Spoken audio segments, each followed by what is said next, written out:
good line of sight, or do I need to come down? So Yeah, it's better right there. But I can't, I'm seeing you though. yeah, I'm talking about fire. Is that better? Stand in front of the podium.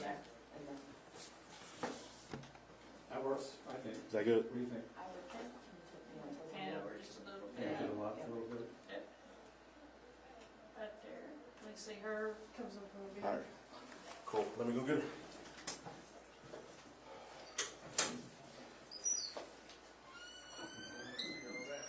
Get rolling. You're closer. Above my pay grade. Might be a union violation. It could be. His or mine. His. And yours. Might be both. Both. Both get in trouble. Although it's all buggy. I don't know how that's supposed to work.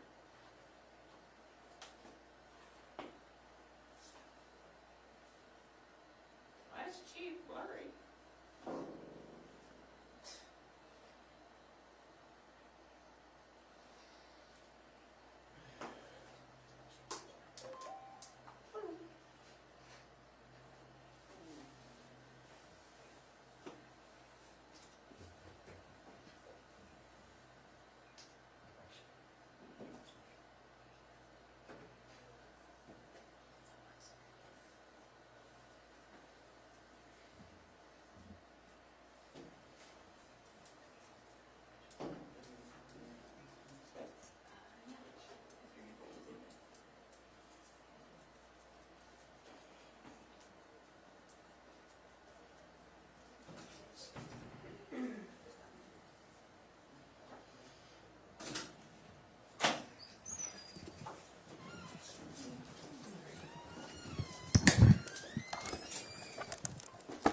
Hey guys, how are you?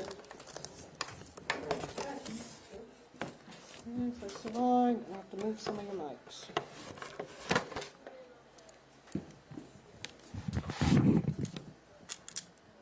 Alright. So thanks for coming out, folks. I want to take a minute to give you guys an overview of the incident from the weekend. First of all, I think it's very important that everybody understands we had well over 150,000 people in the downtown area this weekend.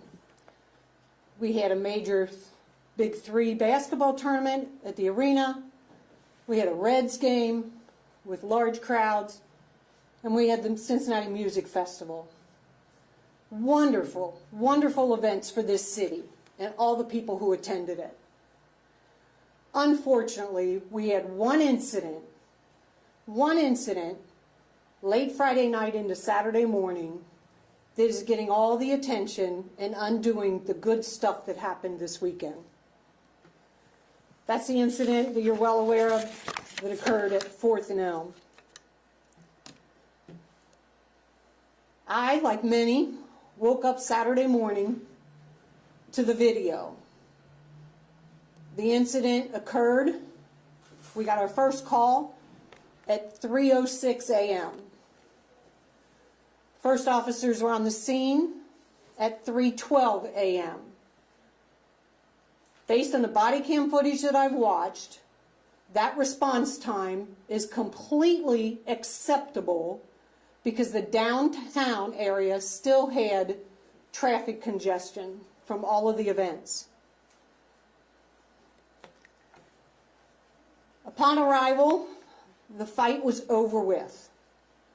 The fight was over with when the officers arrived. And the majority of the participants were gone. The officers did exactly what they are trained to do. They gathered information from the victims that were still at the scene to complete an offense report.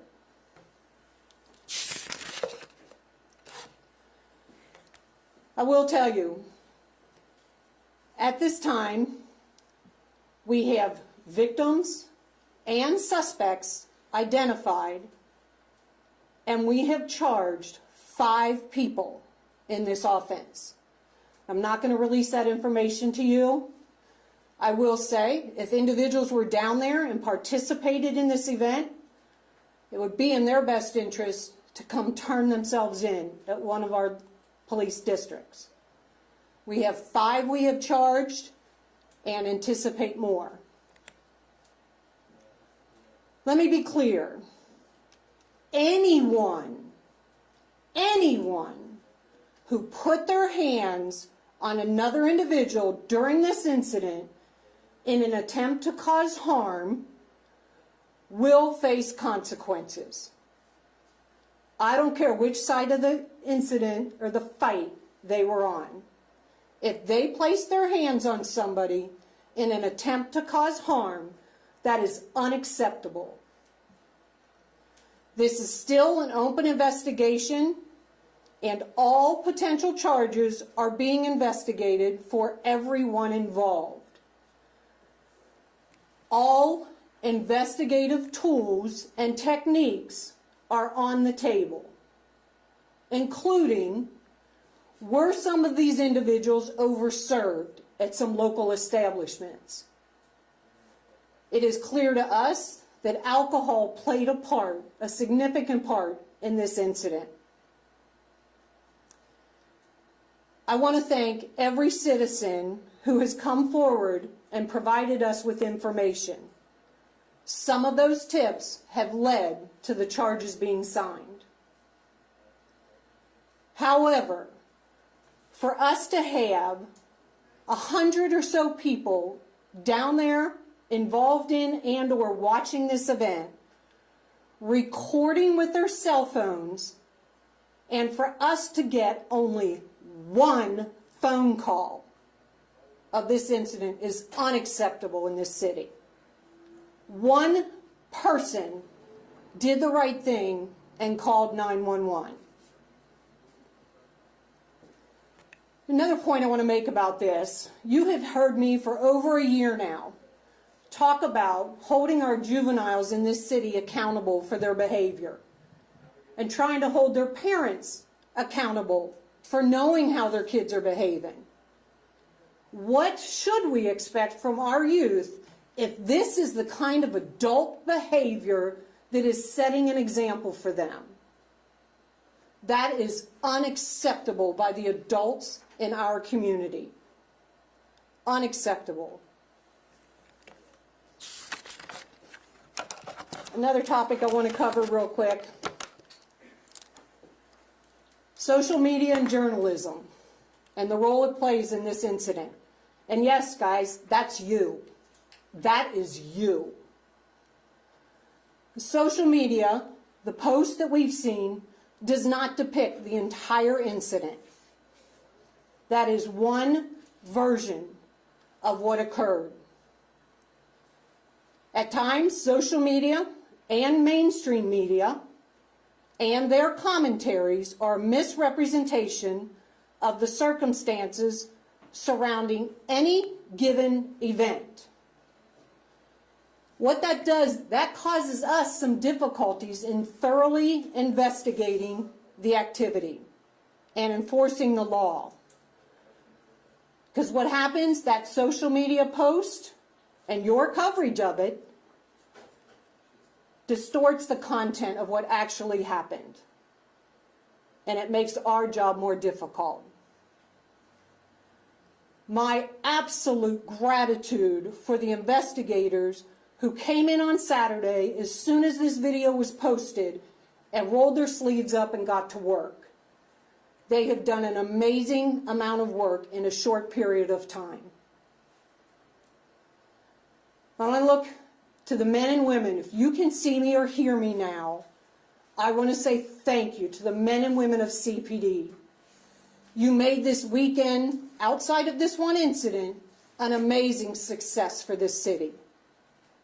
It is because of your hard work that we are able to have such large-scale events here in Cincinnati. And we will continue to do that because of the work that the police do all of the time for this city. To the men and women, if nobody else has told you today, thank you.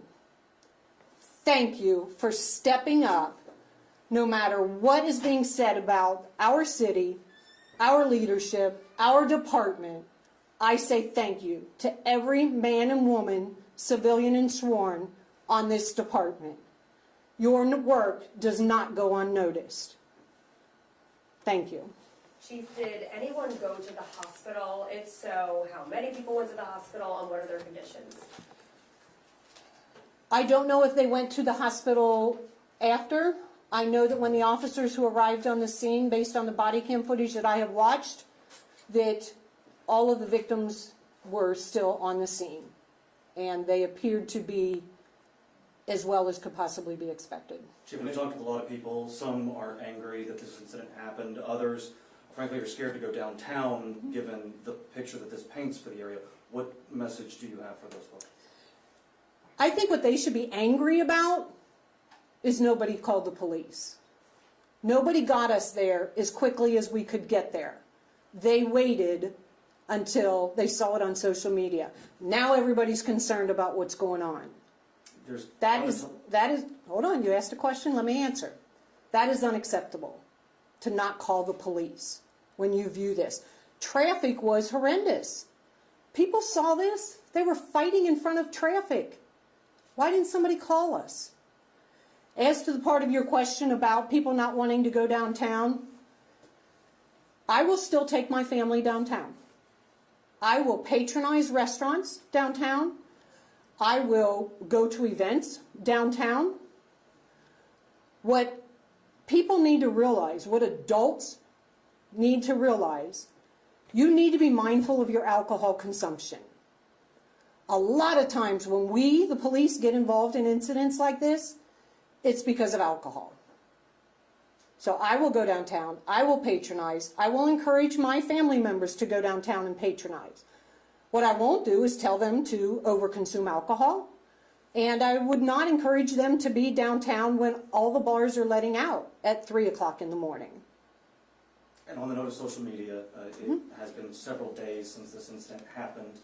There's frankly been an information void left in that period. Why are we addressing this now and not earlier? An information void by us? Well, frankly, by the city. No, because we were letting the investigators do their job. There are certain things that we intentionally do not want to say publicly until they can get a good foothold on the investigation. To say something too soon is absolutely irresponsible, and I do not want to be a part of that irresponsibility. You talked about this suspect. Go ahead, right here. Thank you. 2 questions. Where were the nearest officers? In the central business section. They were working. They were both in vehicles, and like I said, they had to maneuver through the traffic. Second question is, you had said social media, news media distorted the content of what actually happened. What exactly was distorted? I understand that there was multiple views of the video, but exactly what led up to this? I mean, what was distorted? Yeah, so I think by the irresponsibility with social media is it just shows one side of the equation quite frequently, without context, without factual context. And then people run with that. And then it grows legs and it becomes something bigger that we then have to try to manage as part of the investigation. So hold on, you had yours. Go ahead. Yeah, I know you asked suspects to turn themselves in. Have your investigators been able to talk to any of the suspects involved in this case yet? We're still working on trying to locate some of the individuals who we have filed charges on. That's all I'm going to say on that. We have work to do right there. One more. Was the roving task force out that night? And just a quick other question, what are the charges that are actually filed against these people? Yeah, so I'm not going to divulge the charges. Those are sealed right now. The street crime